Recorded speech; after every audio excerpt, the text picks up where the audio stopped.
અગત્યના સમાચાર. ભારત સરકાર દ્વારા હાઈવે પર ટોલ ટેક્સ વસૂલવાની પદ્ધતિમાં એક ક્રાંતિકારી ફેરફાર થવા જઈ રહ્યો છે. 10મી એપ્રિલથી ટોલ પ્લાઝા પર રોકડ વ્યવહાર બંધ થઈ જશે અને નવી જીપીએસ સિસ્ટમનો અમલ થઈ જવાનો છે. સૌથી પહેલાં તો તારીખ નોંધી લો. તારીખ છે 10મી એપ્રિલ.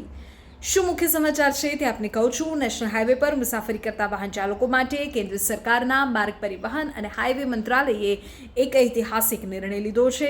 આગામી 10મી એપ્રિલ 2026થી દેશભરના તમામ ટોલ પ્લાઝા પર રોકડ કેશનો વ્યવહાર પૂરો થઈ જશે. કેશ નહીં સ્વીકારાય. હવે ટોલ નાકા પર ઊભા રહ્યા વગર જ સેટેલાઇટ દ્વારા સીધો ટેક્સ કપાશે.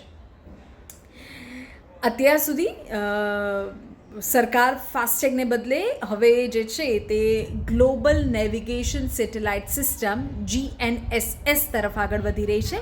આ સિસ્ટમમાં વાહન જેટલું અંતર કાપશે એટલો ટેક્સ સેટેલાઇટ દ્વારા ગણતરી કરીને સીધો તમારા બેંક એકાઉન્ટમાંથી ઉપડી જશે.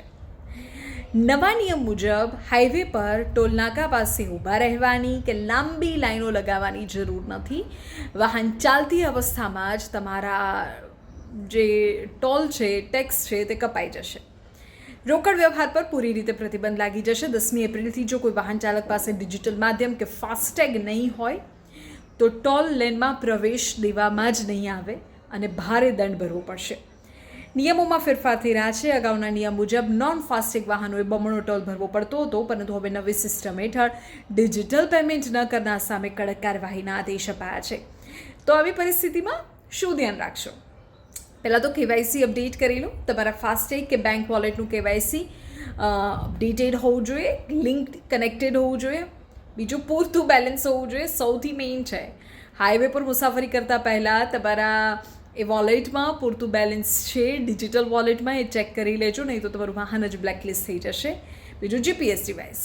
સરકાર આગામી સમયમાં જૂના વાહનોમાં ચોક્કસ GPS ડિવાઇસ લગાવવા અંગે પણ નવી માર્ગદર્શિકા જાહેર કરી શકે છે. સરકારનો ઉદ્દેશ એવો છે કે ટોલ પ્લાઝા પર થતા સમયનો બગાડ અટકે, ઇંધણની બચત થાય, મુસાફરી વધુ ઝડપી થાય, પારદર્શક બને. હાઈવે પર ટ્રાફિક જામની સમસ્યા જે રહે છે તેનો કાયમી ઉકેલ આવી જાય. નવા નિયમો અંગેની વધુ માહિતી માટે તમારા ફાસ્ટેગ પ્રદાતા અથવા NHAIની સત્તાવાર વેબસાઇટ પર તમે મુલાકાત કરી શકો છો અને વધુ ડિટેલ તેમાંથી મેળવી શકો છો. પણ જો તમે 10 તારીખની આસપાસ ક્યાંય ફરવા જવાનું, વાહન લઈને ફરવા જવાનું વિચારો છો તો આ યાદ રાખજો કે કેશ તો ચાલશે જ નહીં, ફાસ્ટેગ લગાવેલું જ જોઈશે અને GPS આધારિત હવે જે ટેક્સ છે તે લેવાઈ જશે. સરકારના નિર્ણય પર તમારું શું કહેવું છે? કમેન્ટ કરો.